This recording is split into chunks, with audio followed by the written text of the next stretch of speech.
Okay class, get out your notebooks, green for science, we're using the scientific method for this video. Step 1, observations. Joe Biden is cracked. It's clear he's been on the post-presidential face-it grind, and yeah, as much as I love Brokey, JBOEN's first outing looks like a huge firepower upgrade for FaZe. He's had a terrific tournament so far. He's good for a few openings, plenty of multi-kills, and a clutch or two per game.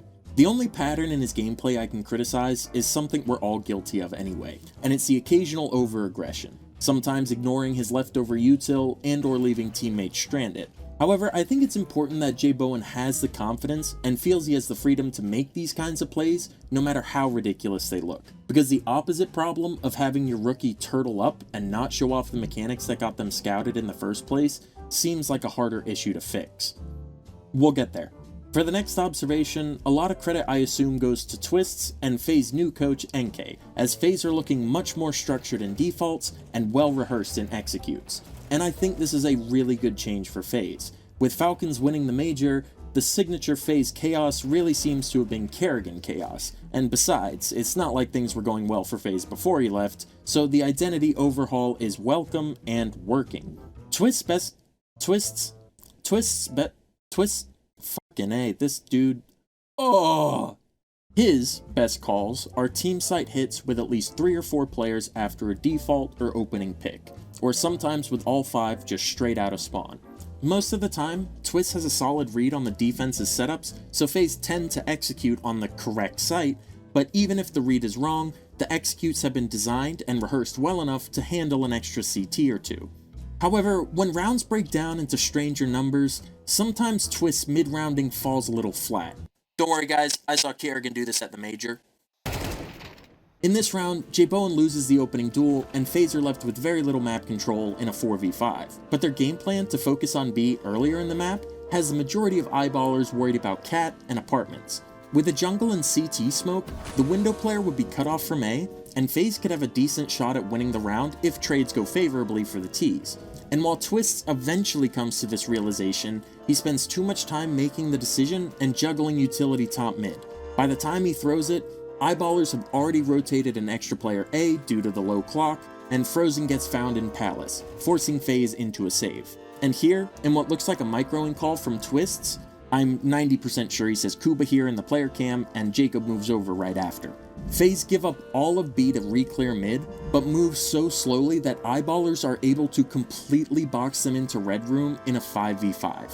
Not all of FaZe's mid rounds were failures, but it's clear they're winning more rounds with their executes and team play, rather than confusing their opponents with chaos.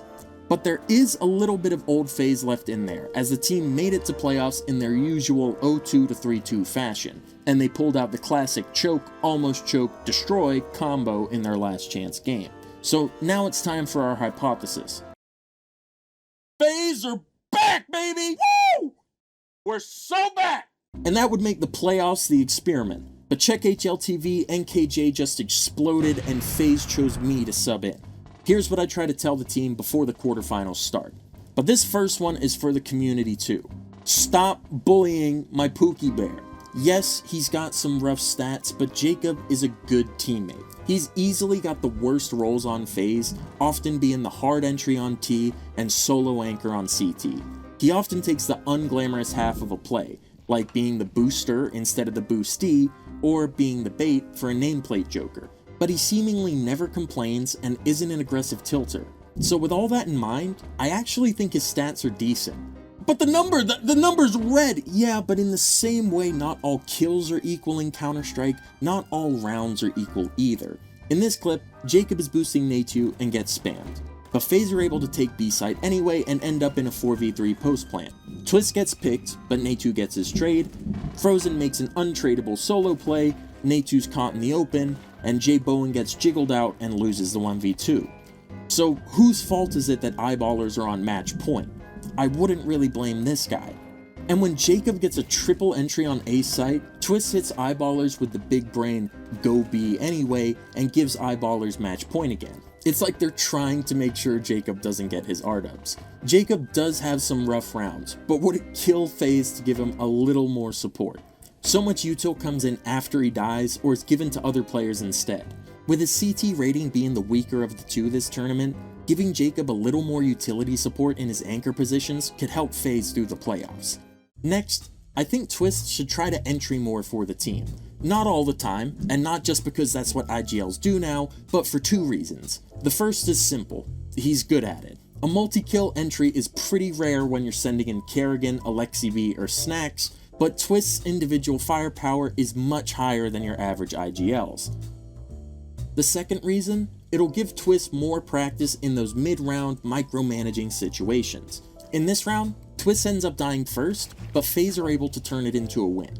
Jacob is left mid to lurk highway, and the rest of FaZe is called back to A. Jacob takes contact, and with that distraction, Frozen flashes over A, allowing Natu to make it out onto site, where he and Jacob slowly pincer the remaining CTs on A.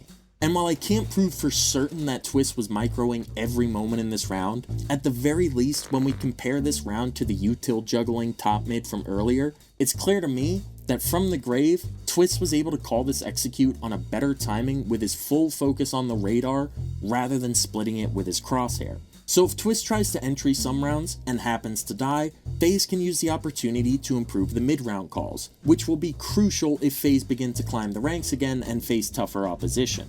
And finally, I wouldn't rein in JBOEN just yet. Yes, he's made some mistakes, getting too aggressive sometimes, but for his first playoffs with the team, I hope FaZe don't accidentally handicap him by overcorrecting on those moments, chipping away at his confidence. FaZe play their quarterfinal July 10th, and so until then we'll have to wait and see how our hypothesis holds up.